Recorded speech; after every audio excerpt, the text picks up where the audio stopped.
Instrucción espiritual por Ramana Maharshi. El objetivo de todas las prácticas espirituales es la concentración de la mente.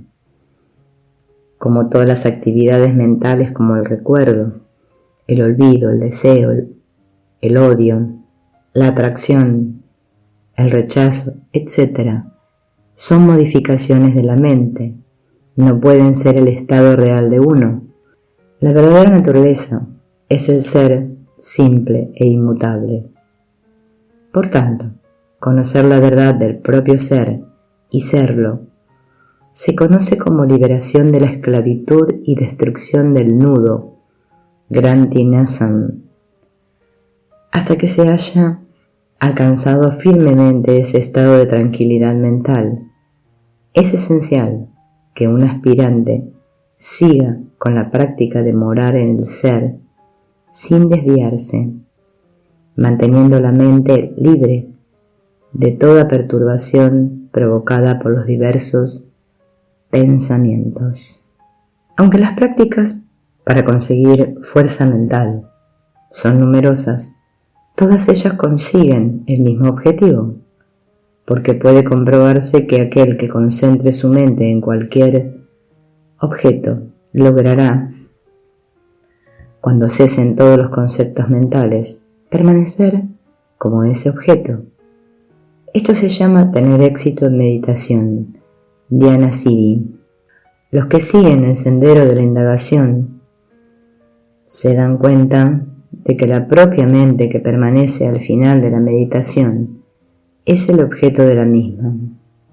Como resultado semejante en cada caso, el deber del aspirante es practicar continuamente cualquiera de esos métodos hasta que logre alcanzar la meta.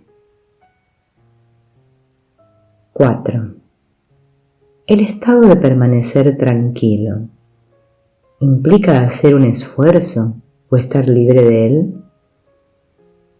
No se trata de un estado de carencia de esfuerzo o simple indolencia.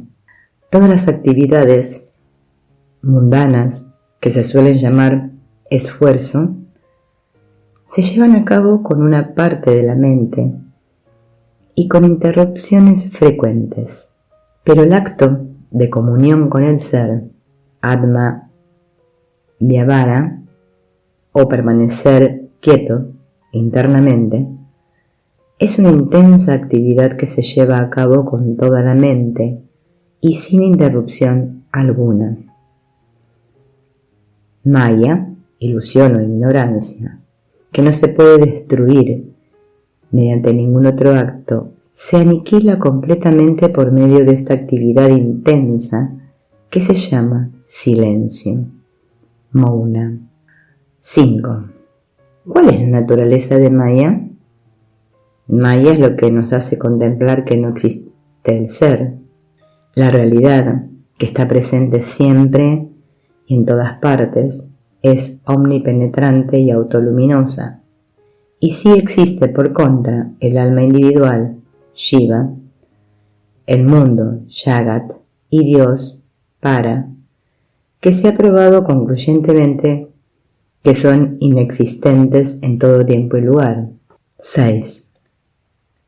Si el ser resplandece con voluntad propia, ¿por qué no se le puede reconocer como a los demás objetos del mundo?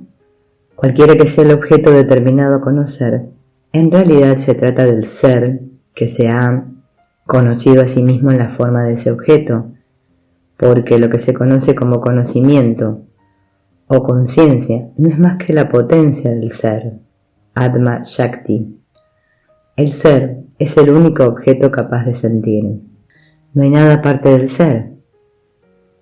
Si existen esos objetos, todos ellos son insensibles y por tanto, o no pueden conocerse a sí mismos, o bien no pueden conocerse entre sí, debido a que el ser no conoce su propia naturaleza de esta manera. Da la impresión de que se halla inmerso y lucha en el océano del nacimiento y la muerte, en forma de alma individual. 7. Aunque el Señor es omnipenetrante, parece que se deduce de pasajes como adornándole mediante su gracia, que sólo se le puede conocer mediante su gracia. ¿Cómo puede entonces el alma individual, mediante su propio esfuerzo, alcanzar la autorrealización en ausencia de la gracia del Señor? Como el Señor significa el ser y la gracia se refiere a la presencia o revelación del Señor, no hay momento alguno en el que el Señor permanezca desconocido. Si la luz del sol resulta invisible para el búho, la culpa es de este animal y no del sol. De forma similar, ¿no es acaso culpa de las personas ignorantes no percibir el ser, cuya naturaleza eterna es conciencia? ¿Cómo se puede culpar al ser? Porque la gracia es la naturaleza misma del Señor. Se le conoce como la gracia bendita. Por tanto, el Señor, cuya naturaleza misma es la gracia, no tiene que otorgar su gracia, ni tampoco existe momento alguno en particular para otorgarla. 8. ¿En qué parte del cuerpo se encuentra la morada del ser? Por lo general se suele indicar que está en la parte derecha del pecho. Esto es así porque usualmente nos señalamos el lado derecho del pecho cuando nos referimos a nosotros mismos. Algunas personas dicen que Sahasrara, el loto de los 1000 pétalos, es la morada del ser, pero si eso fuese cierto, la cabeza no debería caer hacia adelante cuando nos dormimos o nos desvanecemos. 9. ¿Cuál es la naturaleza del corazón? Los textos sagrados la describen en los siguientes términos. Entre ambos pezones, debajo del pecho y por encima del abdomen, existen 6 órganos de diferentes colores, que no son lo mismo que los chakras.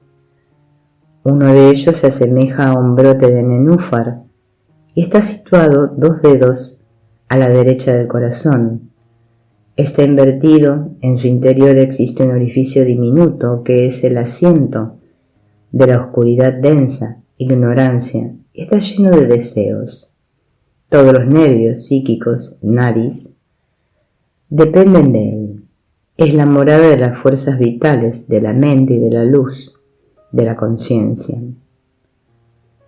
Pero, aunque se describa en estos términos, el significado de la palabra corazón, Hridayam, se refiere al ser, Atman, como lo denota el término existencia, conciencia, bienaventuranza, eternidad y plenitud, Sat Chit Ananda, Nityan, Purnam.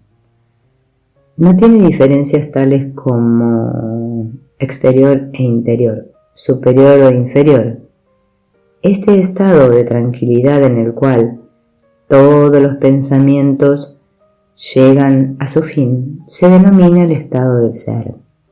Cuando se realiza tal como es, no tiene sentido discutir sobre si se encuentra dentro o fuera del cuerpo. 10. ¿Por qué se originan en la mente pensamientos de muchos objetos, incluso cuando no existe contacto alguno con los objetos externos? Todos esos pensamientos se deben a las tendencias latentes purva samskaras.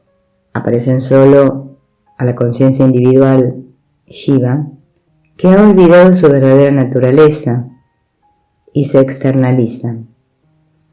En cuanto se perciba cualquier objeto en concreto, debe hacerse la indagación siguiente. ¿Quién es el que ve? Y entonces desaparecerá de inmediato.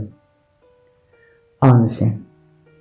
¿Cómo se manifiesta a sí mismo en el ser el triple factor, es decir, conocedor, conocido y conocimiento, que está ausente en el sueño profundo, samadhi, etc., en los estados de vigilia y sueño? A partir del ser se originan sucesivamente Siddhavasa, conciencia reflejada, que es un tipo de luminosidad, jiva, la conciencia individual, o el que ve, o el primer concepto, fenómeno, que es el mundo. 12. Ya que el ser está libre de nociones tales como conocimiento e ignorancia, ¿cómo puede decirse que penetra todo el cuerpo en forma de sensibilidad o que le imparte a los sentidos? Los hombres sabios afirman que existe una conexión entre la fuente de los diversos nervios psíquicos y el ser, que se refiere al nudo del corazón, y que la conexión entre lo sensible y lo insensible existirá hasta que se corte de raíz con la ayuda del verdadero conocimiento. Al igual que la fuerza sutil e invisible de la electricidad se desplaza por los cables y lleva a cabo muchas funciones extraordinarias, de la misma manera, la fuerza del ser también se desplaza por los nervios psíquicos y, penetrando el cuerpo entero, imparte sensibilidad a los sentidos. Si se corta este nudo, el ser permanecerá tal como siempre es, sin atributo alguno.